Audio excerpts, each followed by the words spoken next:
Sorry for bothering you while you're at work, Eloise. Would you be able to take some time off here soon? Perhaps in the next couple of weeks?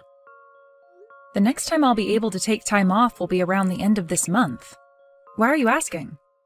Actually, my little brother Trey will be getting married. And he asked for us to go and meet with his fiancé and everything soon. So I was hoping that you'd have time to go and do that with me. What? Trey is getting married now? He was only just talking about how he got a girlfriend a couple of months ago, right? And well, he's getting married to her now. And Trey has always become easily attached to things, and so he wanted to propose to her as soon as he found out how much he loves her. That's really fast for those two, though. Trey really must have been a good man to his fiancée for her to accept him that quickly. I would have at least asked for a couple months of just dating before saying yes to something like that. And now he's wanting all of us to meet her as soon as possible. But, his fiancée is a little bit nervous about meeting everyone. Apparently, she's wanting to meet with you and I first before meeting my parents. I can understand being a little bit nervous for all of that when she's only been with Trey for a little over a month or so, right? Maybe that's why she's wanting to see us first. It'll be practice for her later to go and see your parents. I understand that you're pretty busy this month, but do you think you can at least take a half a day to come out and see her soon? We can even just make a quick lunch out of it, and then you can go right back to work after. Understood. Let me see what I can do today about my schedule then. I'll talk to my secretary even, and she might be able to move some things around for an afternoon to become open. Thank you for doing that, Eloise. Good luck with work today, and I'll see you tonight. Thank you for coming out to see me today. I hear that you've been pretty busy and had to make some special time just to come and be with me. Oh, you don't have to worry about my schedule, Maria. I'd like to say how happy I am that I was able to meet you and Trey today. And congratulations on becoming engaged. I look forward to being your sister-in-law once the two of you get married. Actually, I'd really like to talk about all of that right now. It's about things regarding our relationship after today. Can we just act like we don't really know one another? Really, I'm not looking forward to ever meeting with you again, and would like for you and I to be very distant. What? What do you mean you want for the both of us to be very distant from one another? To put it in other words, I'm not going to be inviting either of you to my wedding, and from here on out, please don't even text or call me. I would like to say the next time you and I should meet one another is at our in-laws' funerals or something like that. What? So, now that I've made my wishes clear, please respect them. Make sure to tell Milo about what I'm asking as well. Wait a second, Maria?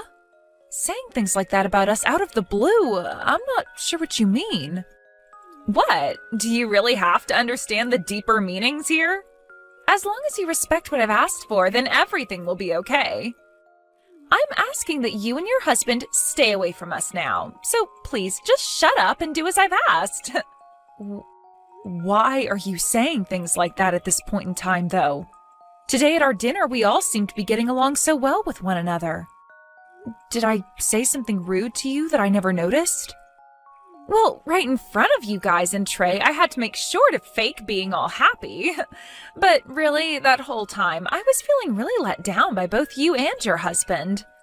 I never actually expected my older sister and brother-in-law to be so poor. Had I known about that all before, I would have never asked to come out and see you both. You're calling us poor? You do realize that Trey is in his 20s right now and running his own company, right? He came from an Ivy League school and is now making bank, which has made him the ideal person for me. And since he ended up such a wonderful man himself, I assumed that both you and your husband would be just as amazing as him, if not more rich. But then to hear from you today that you're from the countryside and are still poor... Do you even understand how much shock I was in after hearing about that? Huh? You told me about this at dinner today. You said that you are from some deep woods countryside community in the middle of nowhere. Whereas I'm from New York and was raised there all my life. And when being raised there, both my parents had loads of money and raised me in this massive colonial-era mansion. That means that me being from a very wealthy and high-standing family should not be anywhere near your dirty and moneyless self. In other words, what you're getting at right now is that because I'm from the backwoods, you think that automatically makes me poor? I think it's a bit ridiculous of someone like you to be judging me based off of only my birthplace and where I was raised. That's not all I'm judging you off of, though. You did come from the middle of nowhere, but your husband Milo also happens to be a jobless shut-in. It must be very hard on someone who's already at the bottom of society to have to be married to a man that doesn't bring in any money. You both are on a one-way trip to becoming some of the poorest people in America.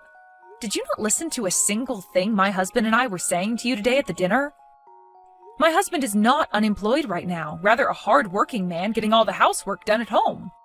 Someone who stays home and does the chores all day is jobless, right? Either way, he isn't making any money and should just be called a parasite of yours. Then wouldn't that make you a parasite to Trey as well? Huh? You were telling the both of us that after getting married, you'd leave your job and become a housewife, right? You won't be making any money, nor will you have a job, meaning that you are jobless as well. So you and Milo are one and the same. Would you please stop making fun of me like that? Unlike your husband, I am not without a job right now. And when I become Trey's wife, I will still have a job. Really?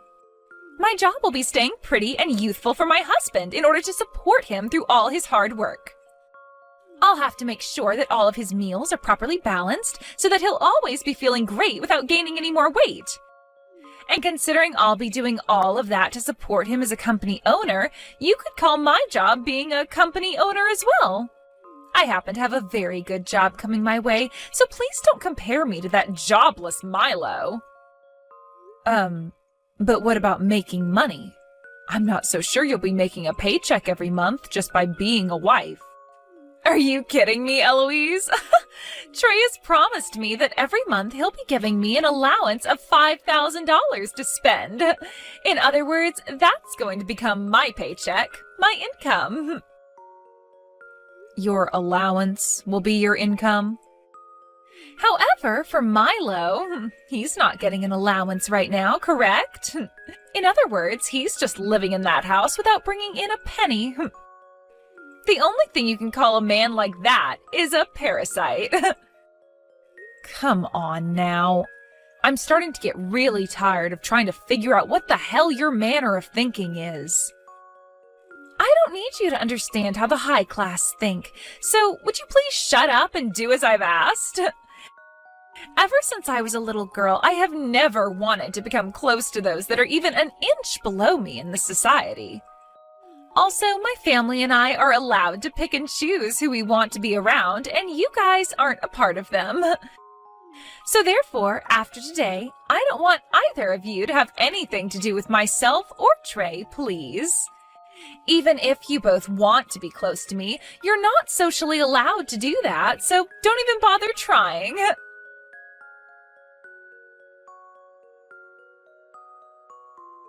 Hey, Eloise? Did I do something wrong at that dinner we went to last week? I'm not able to get any text from Trey or Maria anymore. So I'm wondering if you know what's happened to them? What was that? Last week we went out with those two for dinner, right? After that dinner, I sent the both of them a text saying that dinner was really fun and thanks, but they haven't even read it yet. And when I messaged Maria again, she still didn't reply to me. I've started to think I've done something wrong and that those two might have blocked me now. The fact that not even your little brother, who is known for being very prompt, has not gotten back to you or even read that message yet, probably means he blocked you. I knew it. Hey, did I really do or say something wrong that evening? I get that I was really happy for my little bro and drank a bit of alcohol that night. But did I really do something that bad there to warrant them blocking me? You didn't do anything wrong, actually. It's just Maria blocking you for no good reason. And Trey isn't bothering to do anything about her either. What? What is going on with them right now? I've been a bit on the fence wondering if I should tell you or not, but I guess I have to now. After that dinner we had, I got a text from Maria, and her and I both talked for a little bit. She told me about how you and I aren't good enough for her and Trey, so she doesn't want us bothering them anymore. She even told me we're not invited to her wedding as well. But the fact that she'd even get Trey involved and have him block you is wild to me. Unless she went and did that herself and he still hasn't noticed anything. She really is a problem, that girl. Wait a sec. Why are both you and I hated so much by that Maria chick? We aren't good enough for her is what she said? There has to be something I did to piss her off like that, right? Calm down, Milo. Neither you nor I have done anything wrong here. It's just that Maria hates us for her own reasons that really don't make any sense. Right now she seems to think that both you and I have no money or something. Huh? She thinks you and I are actually poor? Compared to Maria, who grew up in New York at an old mansion, I was just raised on the middle of nowhere, right? And with your brother running his own company right now to the best of his abilities, she sees you as doing absolutely nothing because you're home all the time. That means to her, I'm just a moneyless hick from the backwoods, and you're just a parasitic shut-in, and that means you and I don't make any money. You're telling me that that's her only reason for why she views you and I as poor?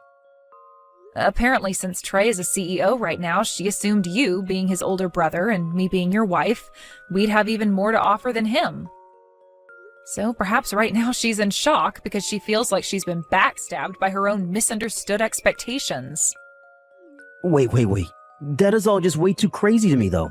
How can she just decide something like that about us when she barely even knows you and I? She's already gonna block me and won't even invite us to her wedding now.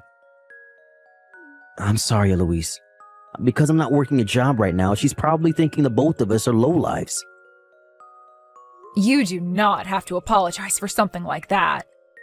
I don't mind you not having a job right now, and you happened to do your best at your last job, which was enough for me to be satisfied with you. You need this time off from working in order to rest your head, all right? But surely if I was working right now, none of this would be happening to you and I. I'm going to try and get my parents to reach out to Trey for me right now.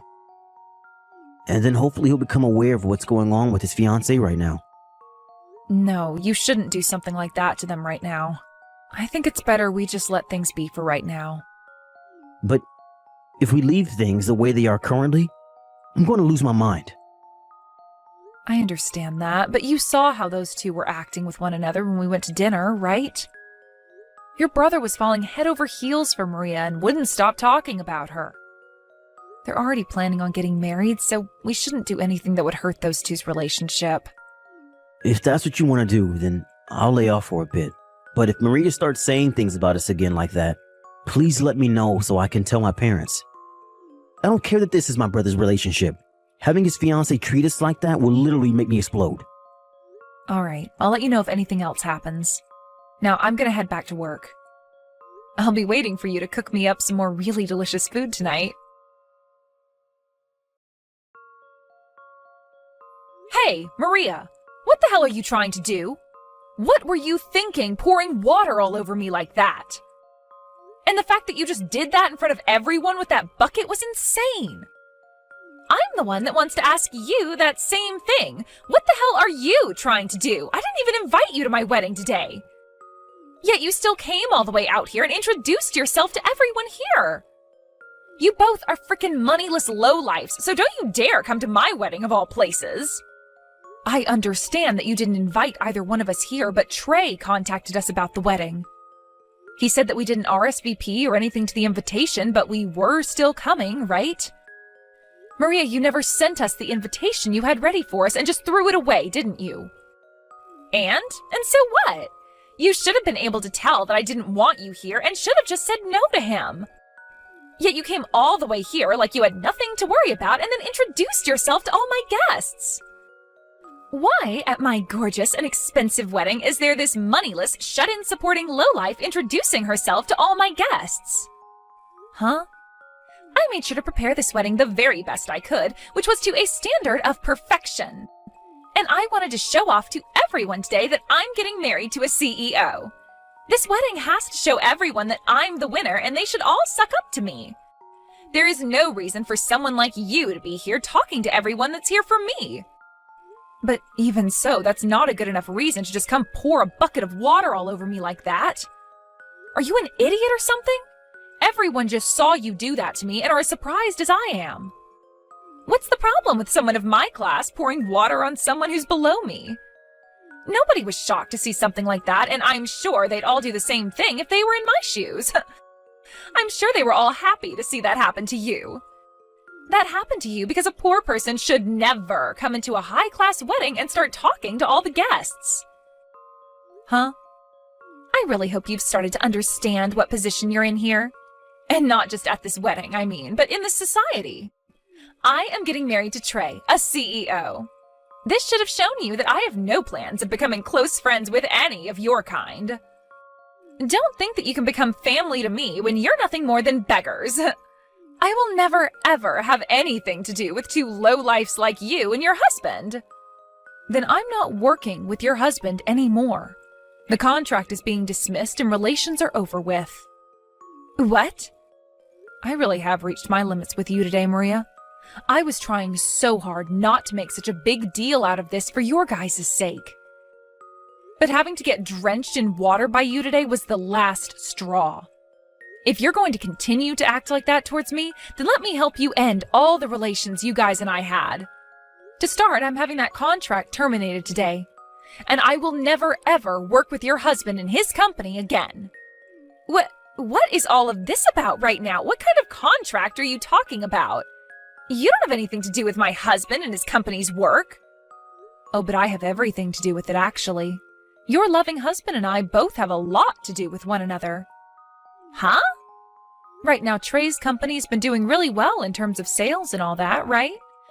But who might be to thank for all of that growth and has a very good understanding of it all? I'm so sorry. Had you known who I'm talking about, you would have never done something as idiotic as pouring all that water on me. What? As for who I'm talking about, it's me. I happen to work as a customer of Trey's company. Actually, Trey's company happens to be a subcontractor to my company. I happen to have a lot of jobs that I give his company so that he's able to make money through us by handing my company labor. About half of those sales that Trey's been making in terms of selling labor come from my company. Huh? What did you say? That's why today I did not come as his sister-in-law, but rather as his most important customer. Yet if something like this were going to happen to me today, I would have never come. Wait a minute! You're his biggest customer? What? What?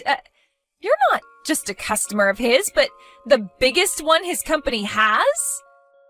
Just because I'm from the countryside doesn't mean I can't run a company as well. Now that you're aware of things, I'll be going. Eloise, have you taken all your clothes off and gotten into the tub yet? Did you make sure to get all warmed up and everything? I'm at the store right now getting everything I need to make you chicken noodle soup, alright? Once I'm home, I'll make a big thing of it so that you can warm up and try to fight off any chance of catching a cold. Thank you for all of this, Milo, but I was just drenched in a little bit of water, so I'll be fine. You're not fine, though. None of this is fine. You have a very important meeting next week, and if you catch a cold because of Maria, what are we gonna do? We have to make sure you take care of yourself now before it's too late. You're looking more like my secretary right now than my husband. I'm not your secretary, I'm like your teacher. Look, you have to understand that back in the day, I was a CEO myself and know what to do here. You have to make sure you take care of yourself before important meetings like that, so that your company can stay strong and not collapse along with you. Then I guess I'll keep quiet and do as you say, teacher. Jeez, I can't believe that chick would pour water all over you like that at her own wedding. That's not even something to call a mistake anymore. What she did was pure assault. I'm not going to let her get away with that. Hey, you can chill there, Milo. I have no plans of forgiving her myself, and today I just plan to rest before I get to the business side of taking out the trash. And you can just focus on making me that soup and keeping those nasty colds away from me, please. All right. I've just picked up all the ingredients and we'll be coming home now. Once you finish with your bath, make sure to get yourself in bed and wait for me, okay? Please, Eloise, please don't tell me you're really going to stop doing business with Trey's company. Actually, can you come back to the wedding right now? If both you and Milo don't come back here right now, then this wedding is going to be canceled. Wait, it hasn't even been canceled yet? Why would it be canceled already? I just had to explain to everyone what happened just then in order to get them all to wait a bit longer. Everyone said that as long as you come back soon, then they will all stay for the wedding. Then can you tell them all the wedding is over with and that they can all go home now? What? Right now I've just sat down to eat some of my husband's famous chicken noodle soup. He's trying to keep me from catching a cold right now because of you, so he added extra spices to this bowl. I apologize for throwing that bucket of water all over you. So please, would you come here right now? I never knew that you were also a CEO, Eloise. And to hear that you're actually Trey's biggest customer as well, I never knew that. I'm sorry, Maria. It's too late for apologies now. No way, Eloise. Then could you at least hand your phone over to Milo and let me speak to him? Let me speak to him right now. You want to talk to Milo? I heard this from my dad of all people, but is it really true? I know that right now he stays home to do the housework and such, but he was working as a CEO of Townsend Holdings? Oh, your dad must know a lot about the business world. We never told your parents anything about where Milo used to work and who he was there. My dad is working for that company right now. What? And he knows a lot about your husband and what he did at the company. Milo had worked so hard at the company that within 2 years of first being hired, he made it to becoming the new CEO. And then after a few years of working in that position and taking the company to multiple record-breaking goals, he left because he received all the money he needed. Well, he was just really wanting to retire at a young age was all. And that's why he even put in so much work that even the previous CEO recognized him and said he was next in line. Milo's dream was to work his butt off every day and night to take that company to places it had never been before, so that he could get as many company bonuses as possible and then retire soon after. And he ended up achieving that dream of his in record time. Neither him nor I have ever thought that he'd actually be able to do all of that so quickly. What? And now that he's retired now, he just relaxes at home, getting all the housework done for me while enjoying his hobbies. And even at home, he's still making money through the many shares he got from that company before handing it off to another man. What? Sorry about this, Maria. I just asked Milo if he'd want to talk with you, and he said no. What? He happens to know about your father as well, by the way. His response to me asking about him was that you're the daughter of that useless manager who never got anything done for the company. So Milo totally understands where you got that toxic attitude from now. Useless manager? Now then, make sure you cancel that wedding of yours. And just as was expected, the wedding was canceled, and immediately following it, Maria and Trey started to talk about how there would be no more marriage. After what happened this time, even Trey, who was so madly in love with Maria, had his eyes open to the real kind of monster she is. He told her about how much this was going to ruin his company and about how his relation to his brother and myself had been soured because of her. After that, he said to her everything was off and that he would never, ever talk to her again. Thinking that she'd never hear something like that from Trey, Maria came to Milo and I screaming and crying about how sorry she was for everything. But as she sat outside our doors screaming about how sorry she was, we both looked at one another before locking the door and putting on a movie with the volume at max so that we didn't have to hear her. Trey later went ahead and started to put more attention into his company again after seeing me end that contract in front of his eyes. But after a few months go by, I might go back and see how he's doing, and see if he really does need me to come back and work with him again. As for Maria, only a few weeks after giving up on apologizing to us, she was kicked out of her parents' house as her dad had had enough of her. Apparently, Milo put in a bad word to the CEO of the company he used to run, saying that Maria's dad couldn't be trusted and should just be fired. So due to that, he is currently under even more investigation and soon might end up losing the job he never really took seriously to begin with. The last thing anyone has heard about Maria came from Trey after he received a note from her asking for him to take her back. But Trey knew better than to read that note, and so after giving it a skim, he tossed it in the garbage can with Maria watching him do so from a bush in his yard. After that, she was never heard from again, and has most likely left New York for good and gone somewhere lowlifes like her can live. Like perhaps the backwoods or something.